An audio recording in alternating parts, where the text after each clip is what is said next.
Today on Inside Utah Politics, the Utah Supreme Court keeps the abortion injunction in place. What lawmakers are considering to change that now? Vice President Kamala Harris on a fundraising spree. How some members of Utah's biggest faith are working now to help her bid. Fighting a new threat to free and fair elections. How a local university and a tech firm are teaming up to do that.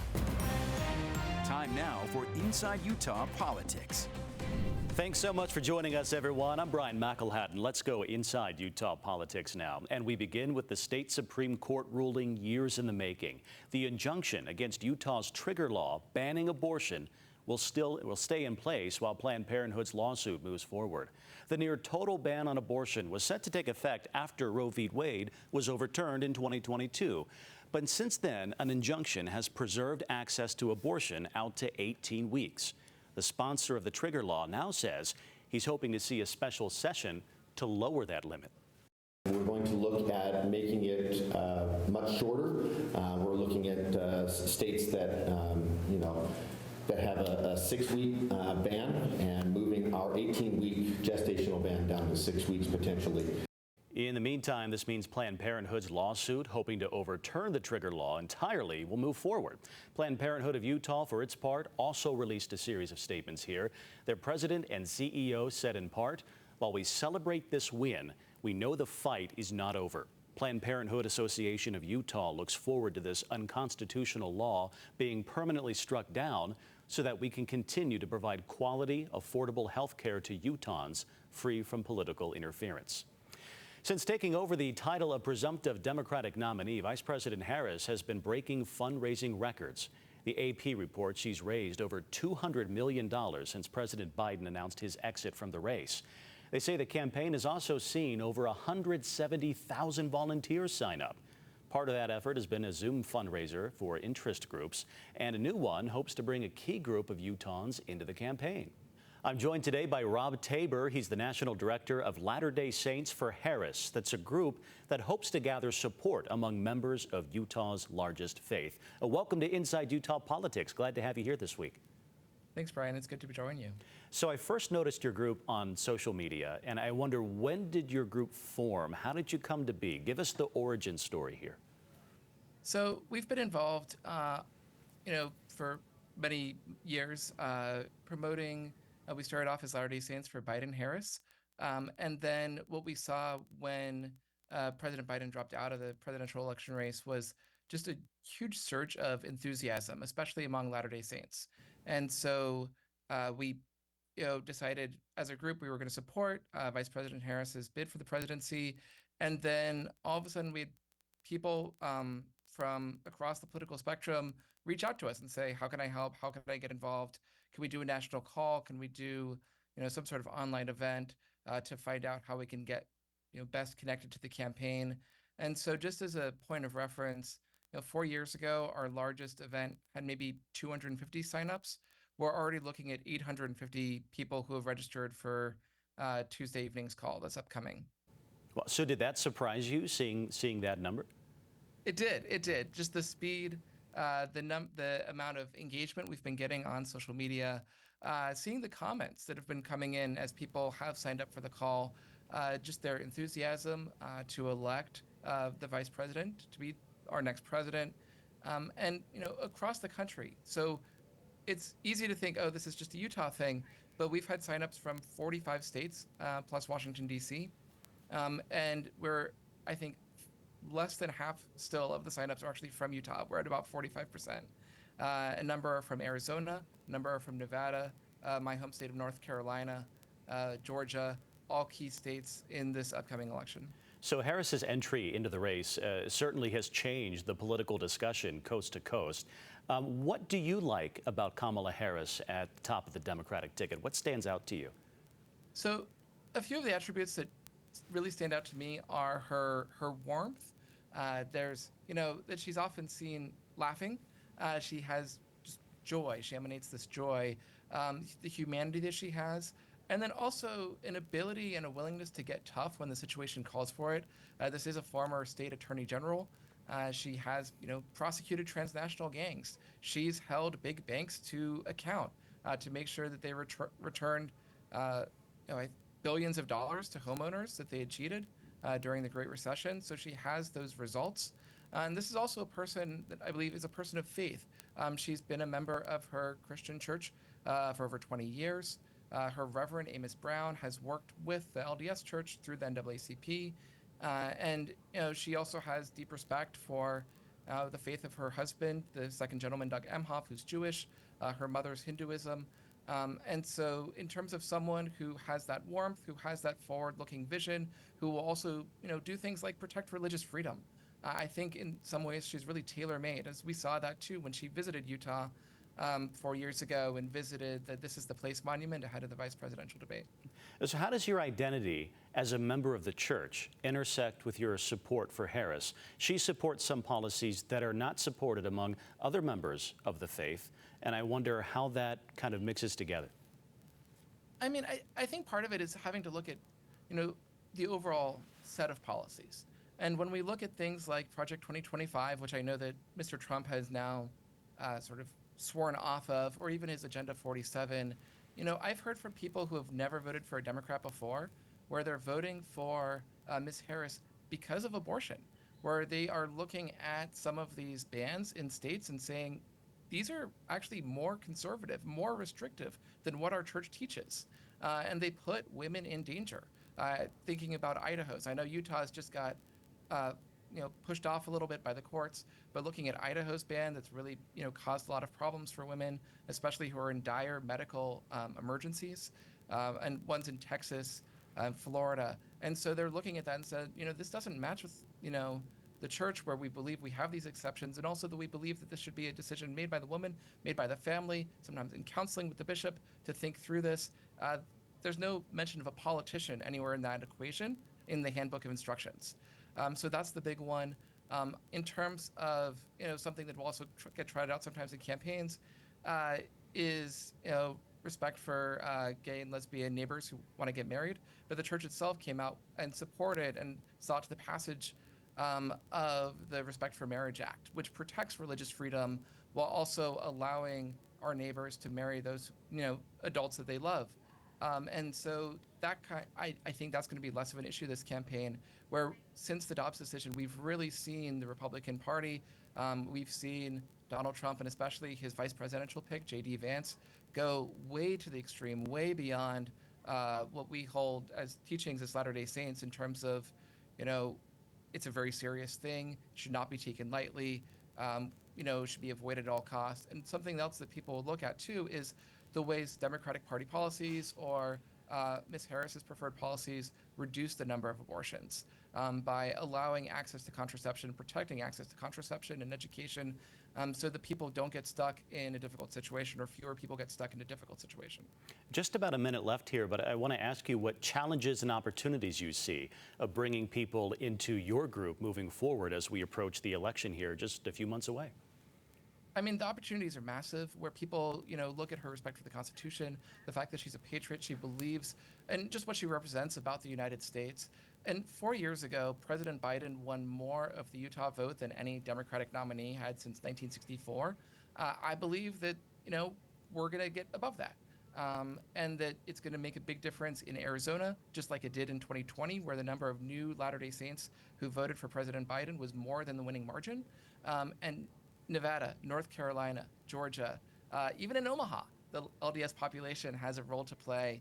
And so it'll be really interesting, but people are fired up. If there's one thing we know how to do, it's knock on some doors. Okay. Thank you very much, Rob Tabor, the National Director for Latter-day Saints for Harris. We appreciate your time and your perspective this week. Thanks for the chat. Still ahead on Inside Utah Politics, lawmakers have their eyes on China, how they hope to make the American economy more competitive. And coming up, a U.S. state still not protected by NATO technically. Why that is and how some lawmakers want that to change.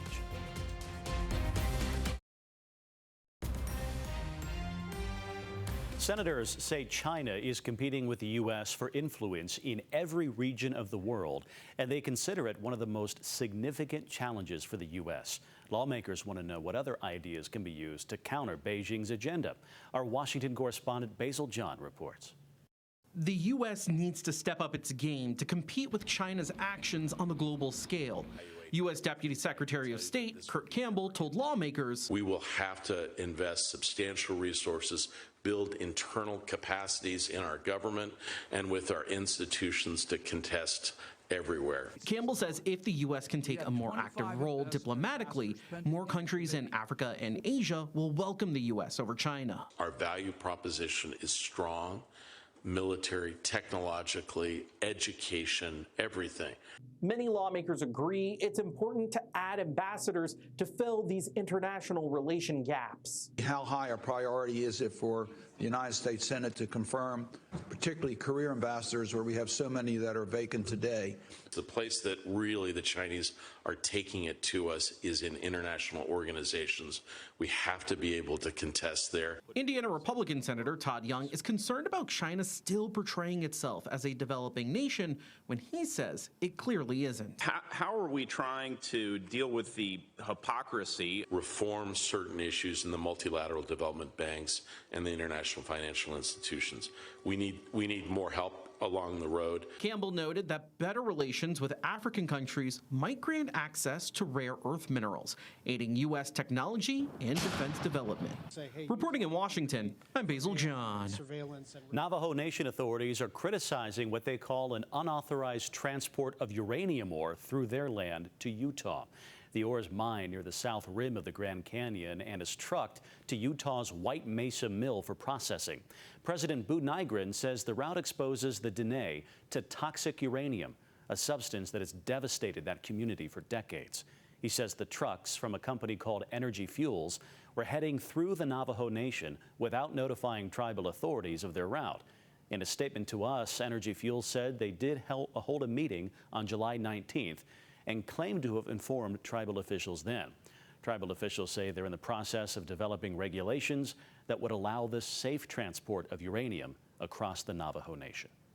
A bill sponsored by Mitt Romney to create new protections for kids on the internet sailed through the Senate.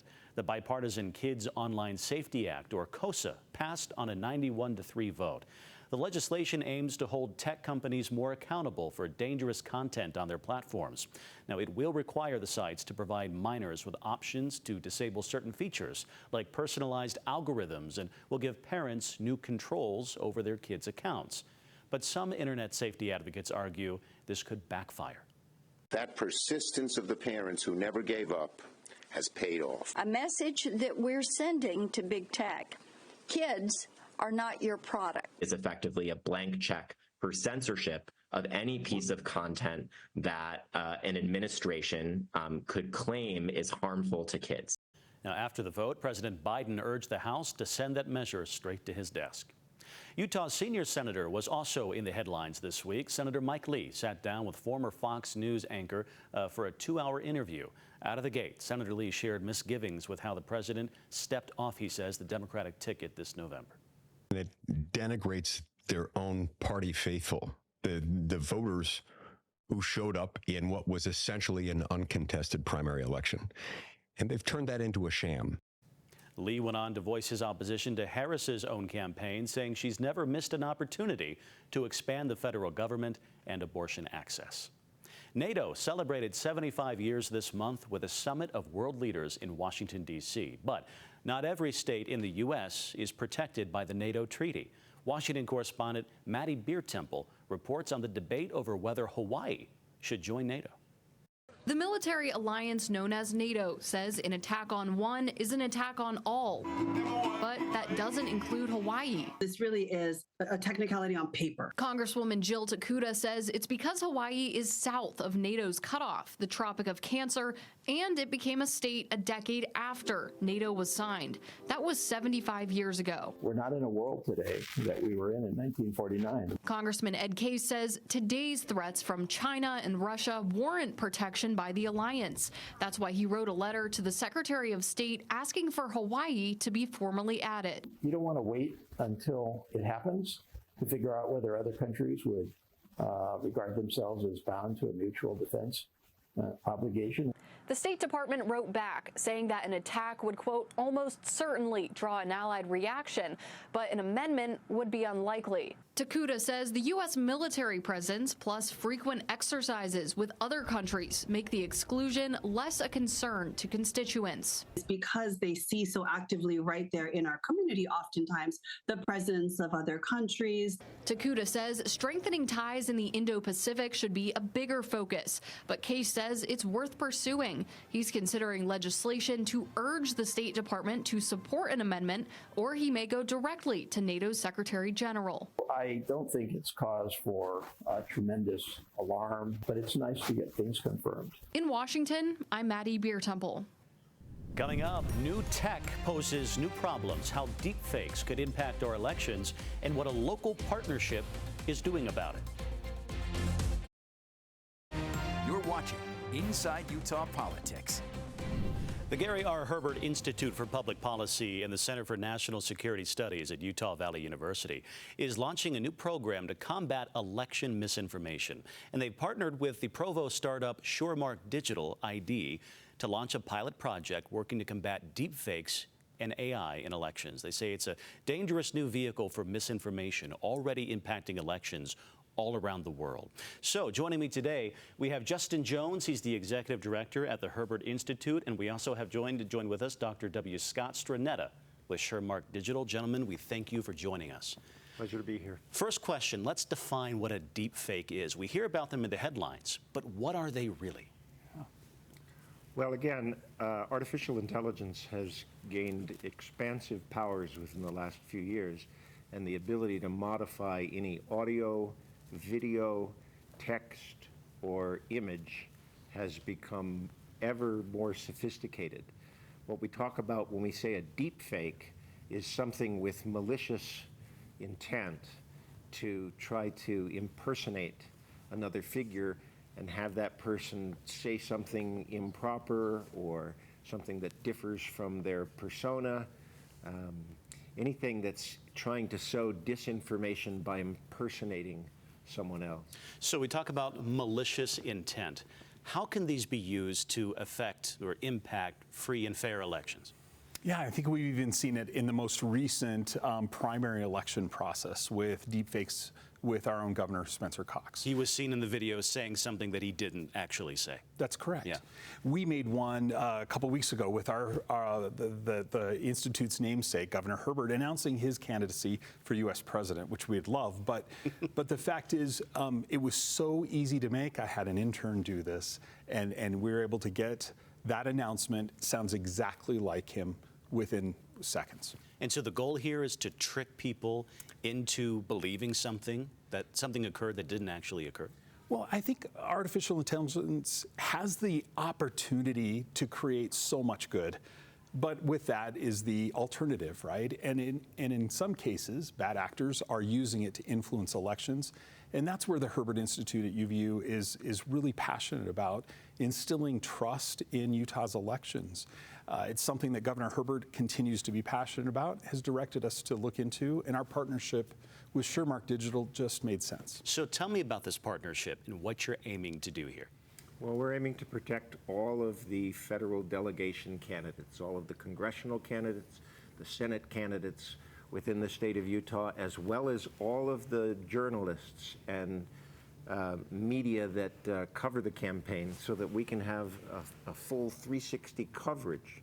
And what we're providing is, if you think about a radio political spot, you're familiar that at the end you get this, I'm so-and-so and I endorsed this. Right.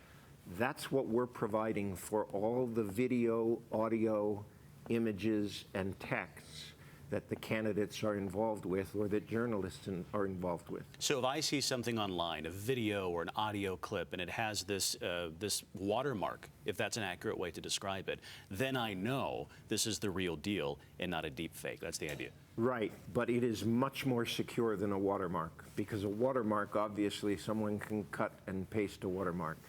This is a way to essentially enhance your browser so that it has X-ray vision. It can drill down into the whatever the document is, video, audio, text, image, and say, here's the real source of this document, and it's authorized by this journalist, by this candidate, by this spokesperson. So have you had buy-in from the candidates at this point? That's what we're currently doing. Yeah. Our students are reaching out to the candidates' campaigns to set up opportunities for them to be interviewed. So a candidate will have an opportunity to be interviewed by Dr. Stornetta or others, and what it'll do is verify their social identity, their digital identity, but we've had great interest already from candidates that are seeking the 4 congressional seats and the Senate seat, and we look forward to meeting with them in the next few months as we gear up and prepare for the November election. You know, I've had a lot of candidates on this program, and I've never asked them about this, and perhaps I should, but what do they say to you when you talk to them about AI, deepfakes, and the risk that is posed by those technologies? I think they're very much aware of it already, and the ability for us to issue them a credential that they can use to authorize their content and to educate their followers to look for their credential on documents is a welcome thing to these candidates. So as a consumer of information, if I'm looking for this credential, what am I looking for? What will it appear like on my computer screen? Well, it used to be in the old days that you'd have a little icon that appeared at the top of your browser that said, are you connected to a secure site or not? This will be the same thing for it, but for individual pieces of content. It will say, there's a document here that claims to be authored by so-and-so. Do you want me to check? And it'll either give you a red light or a green light. And for those that are technically more interested, they can drill much deeper down and follow the thread all the way. But for a general consumer, they should look for the red light or the green light. How much work went into developing this? Several years worth of work. There's a sort of friendly top layer for this, and then there's a deep cryptographic bottom layer. And merging the sort of high-tech tool with the kind of hometown friendliness has been the real challenge. Mm-hmm. Let me ask you about the journalistic tie-in here. We talk about politicians using this to verify the things they're saying, but talking to you before this program, this is something journalists could embrace too, right? Absolutely. Some of the most sophisticated international deepfakes that we've seen have been foreign sources with ill intent, not deepfaking a head of state, but deepfaking the journalist that covers the head of state. It's as if they created a 60 Minutes interview with the person claiming to say something. And so journalists really should be part of our first line of defense. Quite frankly, Brian, and I don't mean this as a sales pitch, you should get credentialed and you should educate your viewers to look for your credential. No, I'm sold on it because as a journalist, I have been afraid that any day I could wake up and see myself or any of my colleagues, the target of a deepfake attack, and people who are consuming that content may not know the difference because it's so convincing. Yes, and the key here is not to prevent a deepfake from occurring, but to so devalue its importance, chase it off into the shadows by saying, look for my credential. If you don't see it, it's not me. And we really want to offer this opportunity. I think it's unique to Utah that Shermark is here in Utah helping us with this. It speaks to our community and the way, with Governor Cox's Disagree Better, and just the way we do things in Utah makes this an ideal place to start a pilot like this. Justin Jones, Dr. Stornetta, I really appreciate your time. A fascinating conversation, and I hope to talk more about this in the future, something all of us should keep in mind, especially as we lead up to the election. Thank you. Thank you very much. Absolutely. Okay, everyone, stay with us. More Inside Utah Politics coming up right after this.